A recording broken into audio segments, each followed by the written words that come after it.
देखिए, अभी हम इस वक़्त बांका में हैं और पशुपति पारस जो हैं, तमाम जगह जा रहे हैं, तमाम जगह कार्यकर्ताओं से संवाद कर रहे हैं, लोगों से मिल रहे हैं और इसी कड़ी में आज बांका में खूब गरजे हैं, ख़ास करके बिहार सरकार पर तमाम रूप से इन्होंने कहा है, जो बिहार सरकार में पूरी तरह से जो है अपराधियों का बोलबाला और दलितों को टारगेट किया जा रहा है सर।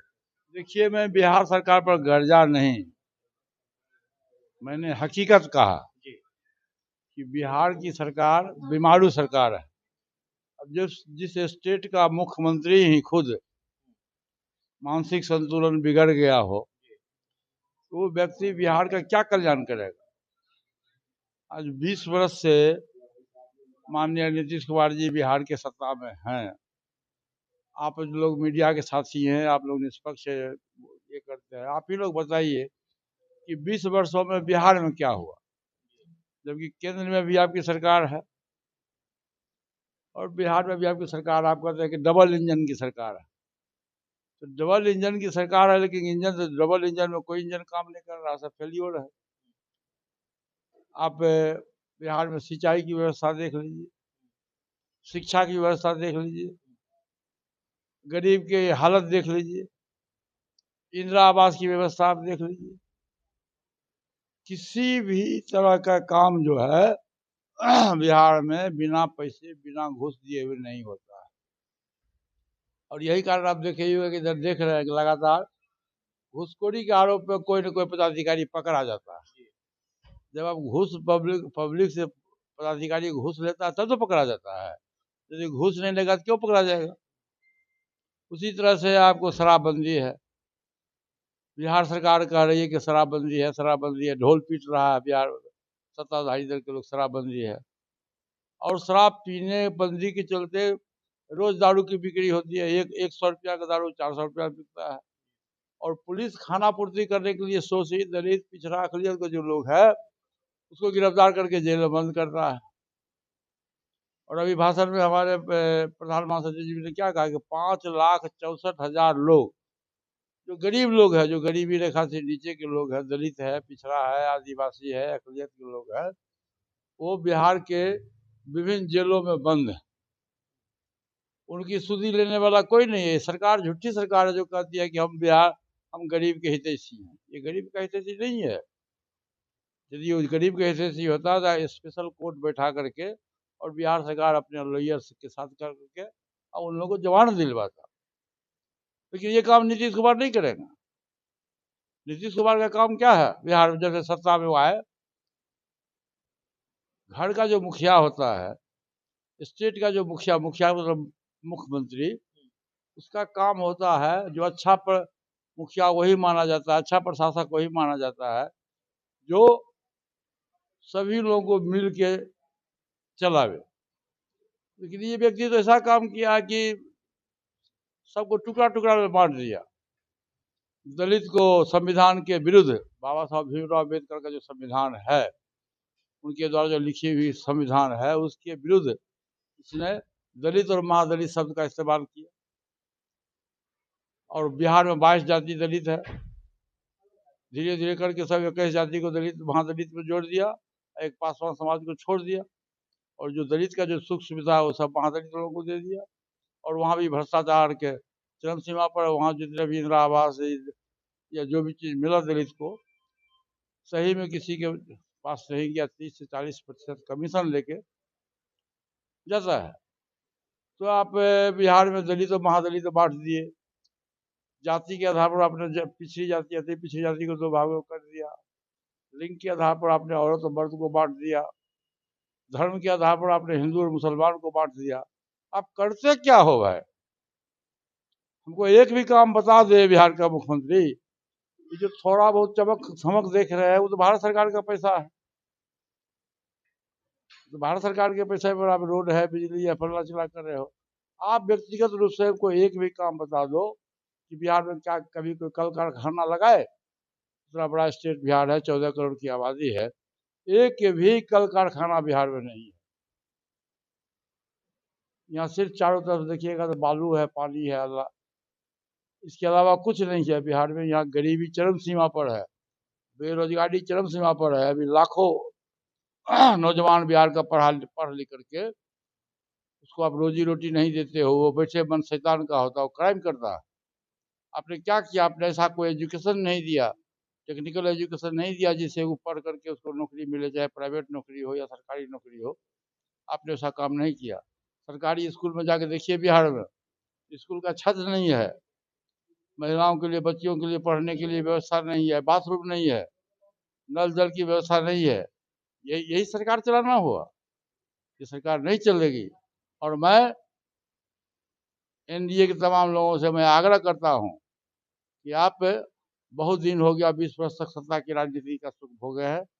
आप माननीय मुख्यमंत्री जी को राजनीति से सेवानिवृत्त कर दीजिए और किसी दूसरे व्यक्ति को आप बहुमत के आधार पर, चाहे जिसको भी बनाना हो, किसी दूसरे व्यक्ति को आप मुख्यमंत्री चुनिए। लेकिन बिहार में नीतीश कुमार जी से अब शासन प्रशासन चलने वाला नहीं है। बिहार का जो 5 गो अफसर है और 4 गो 5 गो पॉलिटिशियन है, बिहार में 8 व्यक्ति मिलकर बिहार का सत्ता संभाले हुए है।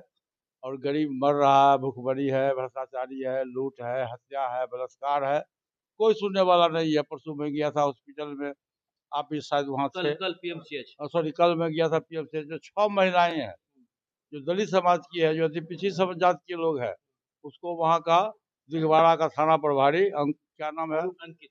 अंकित कुमार सिंह थाना प्रभारी दारू के नशा में था। दारू के नशा में बहुत पिटाई की, उस महिलाओं के साथ में बलात्कार करने का प्रयास किया और आपत्तिजनक अंग पर भी उसने प्रहार किया, लाठी चलाया, क्या क्या नहीं किया। और उसमें से एक लड़की जिसका पति सीआरपीएफ का जवान है, नौकरी करता है, वो जब उसका विरोध किया कि उसकी हालत खराब कर दिया, उसको जेल में जाके बंद कर दिया। और इतनी बड़ी घटना घटी, लेकिन कोई कि बिहार सरकार के कोई मंत्री, कोई विधायक, कोई बढ़िया पुलिस पदाधिकारी, ये बदल कि यहाँ डीएसपी और एसपी तक देखने नहीं गया। ये बिहार में की शासन है। मुझको तो लगता है कि हम लोग का जो उम्र है उसके मुताबिक जो अंग्रेज का जो शासन था उसकी पुनरावृत्ति बिहार में हो गई है। और ये लोग नारा लगाता है कि नीतीश कुमार अच्छा मुख्यमंत्री है। नीतीश कुमार अच्छा मुख्यमंत्री क्या है? नीतीश कुमार ने तो चुनाव में कहा था कि हमको अंतिम बार इस बार मौका दो, इसके बाद हम नहीं आएंगे। फिर क्यों बिहार में वोट मांग रहे हैं भाई?